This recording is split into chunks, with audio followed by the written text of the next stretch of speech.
Park, July 4th, just like Buffalo, Uvalde, other places throughout the country. Senseless acts of violence have no place in our country, particularly on a day when we should be celebrating our community and solidarity as people. Our hearts break for victims and the families. As a father and grandfather, I can't imagine what you're going through. Sadly, we witnessed another shooting in Indianapolis over the weekend.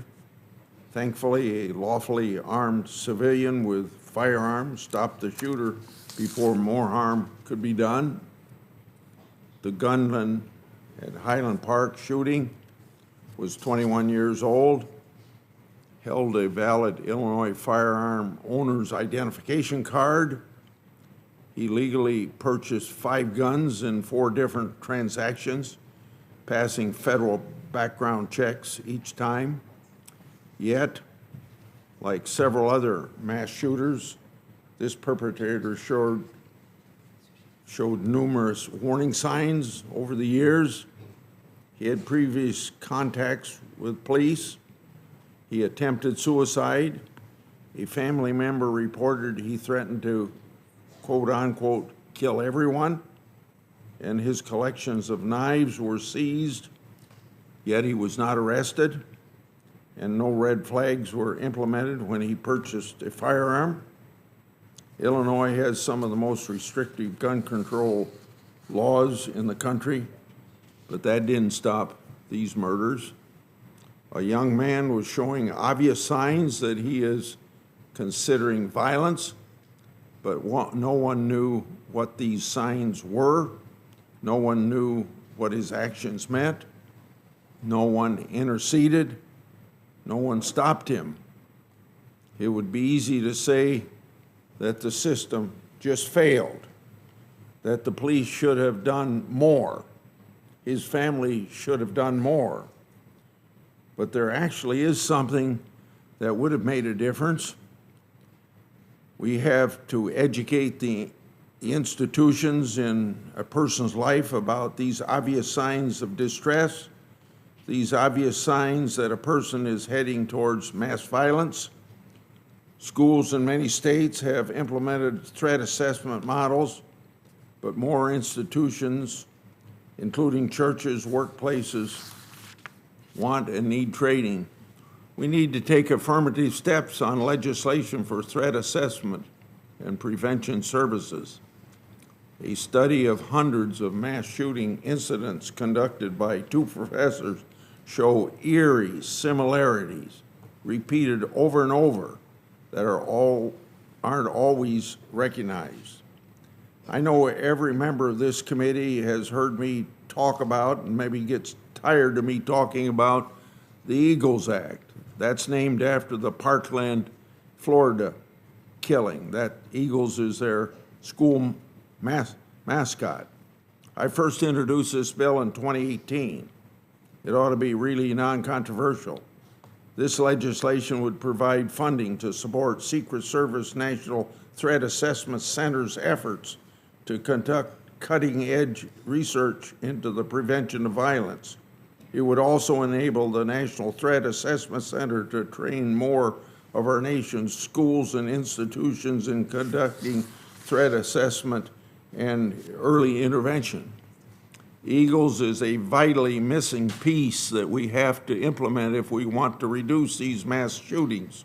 We can't afford not to do it. We can't keep seeing shooter after shooter follow the same predictable path and nobody does anything about it. It could be because they didn't know what they were looking at, or they didn't know what to do. We have to fill this information gap with public education. Right now, the National Threat Assessment Center can't afford to train everyone who wants this information. That has to change. I'm pleading for that to change. I'm not alone in these thoughts. Eagles is co-sponsored by 10 of my fellow senators representing both political parties. I will also be submitting a statement from the United States Secret Service Association supporting this legislation.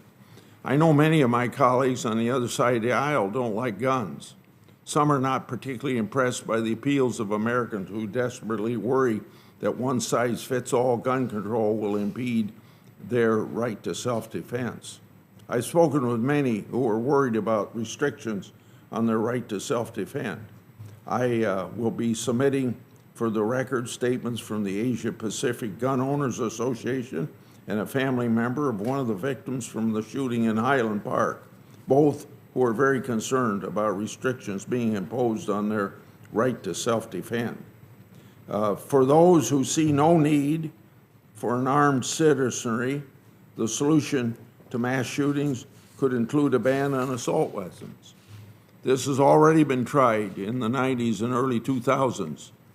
I didn't support it then, and these bans would be ineffective and not consistent with the right of self-defense.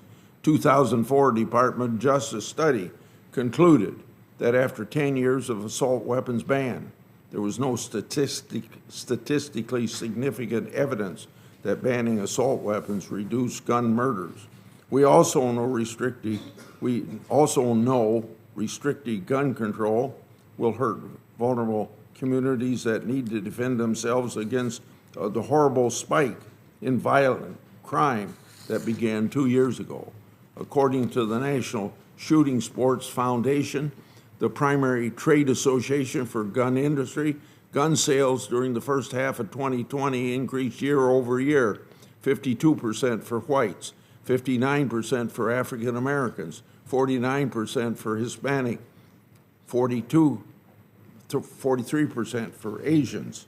These numbers continue to grow, and restricted gun control that only affects law-abiding citizens will affect this new population of gun owners. I hope my colleagues know that I'm always going to want to talk about solutions to keep communities safe, but these have to be solutions based on evidence that respect the need for self-defense. There are bipartisan things we can do, and I hope the Eagles Act will be one of them, and I hope that will be very soon. I yield. Thank you.